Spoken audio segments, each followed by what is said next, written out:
Hello everyone!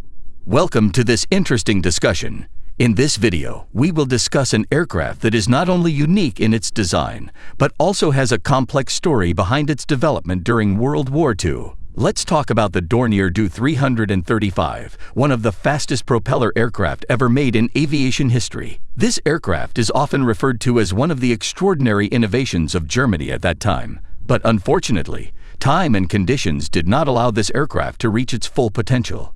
The Dornier Do-335 is a piston-powered propeller aircraft that is claimed to be able to reach speeds of up to 846 km/h, an impressive figure for its time. This speed was achieved thanks to the use of two liquid piston engines, each producing around 1,800 horsepower. Uniquely, this aircraft has an unusual engine configuration. One engine is mounted at the front of the aircraft, like on conventional aircraft, while the other engine is mounted at the rear of the aircraft and facing backwards. This push-pull configuration gives the Do-335 aircraft an extraordinary combination of power with reduced aerodynamic drag, allowing for high speeds that are very advantageous in air combat.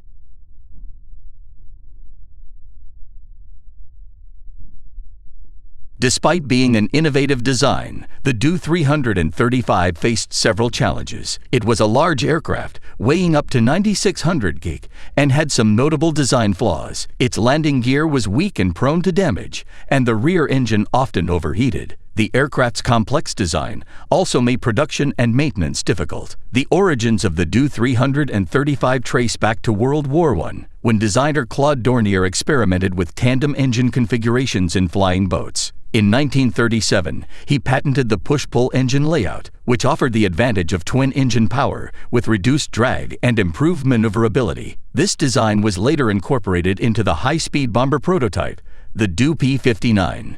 In 1940, Nazi leader Hermann Göring canceled projects that could not be completed within a year. The design resurfaced in 1942 when the Luftwaffe sought a new fast bomber.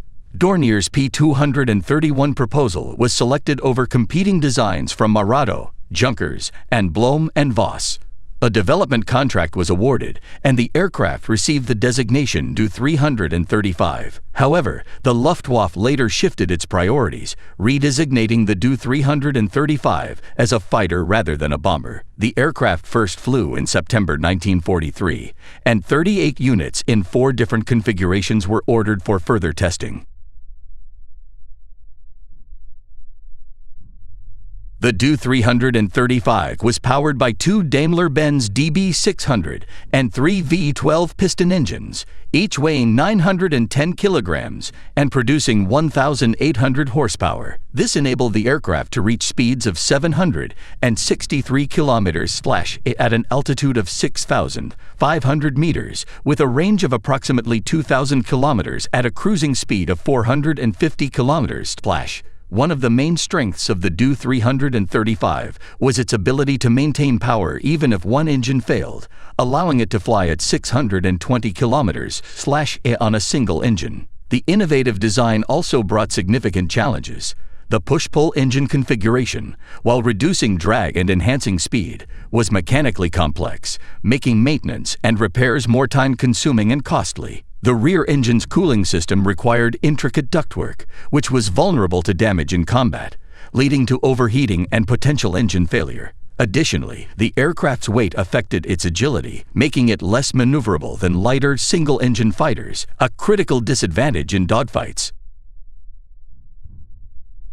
Another challenge was the emergency egress system for pilots. Due to the rear propeller, pilots risked being trapped in emergencies. Dornier addressed this by designing an ejection system that included explosive charges to jettison the rear propeller and part of the fuselage, improving the pilot's chances of escape. The landing gear also initially posed issues, though this was rectified during flight trials.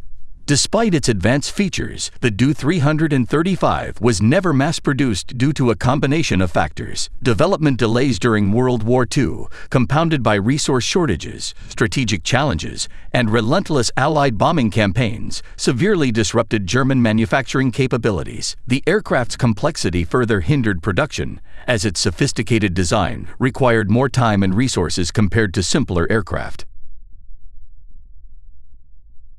By the time the Do-335 was ready for production, the Luftwaffe had shifted its focus to jet-powered aircraft, which promised greater speed and performance. Resources were redirected to revolutionary designs like the Messerschmitt Me 262. Additionally, Germany's deteriorating war situation left little opportunity to integrate and deploy new aircraft effectively. Had the Do-335 been introduced earlier, it might have posed a significant challenge to Allied aircraft. Its high speed, altitude capabilities, and extended range made it a formidable piston-engine fighter. However, its late development and limited production meant it had no significant impact on the war. After the war, the United States captured two Do-335 aircraft for testing, but the complexity of its design and the advent of jet engines rendered it obsolete.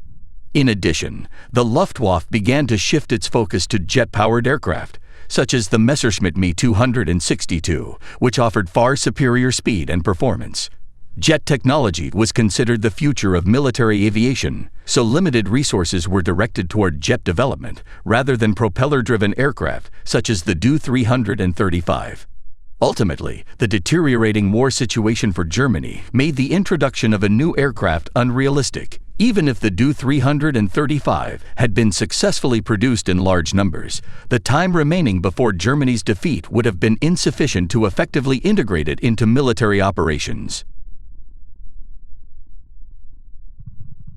Conclusion: had the Do-335 been completed earlier, it would have been a major threat to the Allies. With its high speed, high altitude capability, and long range, it was arguably unmatched among propeller-powered fighters of its time. However, due to its small numbers and late development, the Do-335 did not make a significant impact during World War II. After the war, the United States captured two Do-335s and conducted further testing.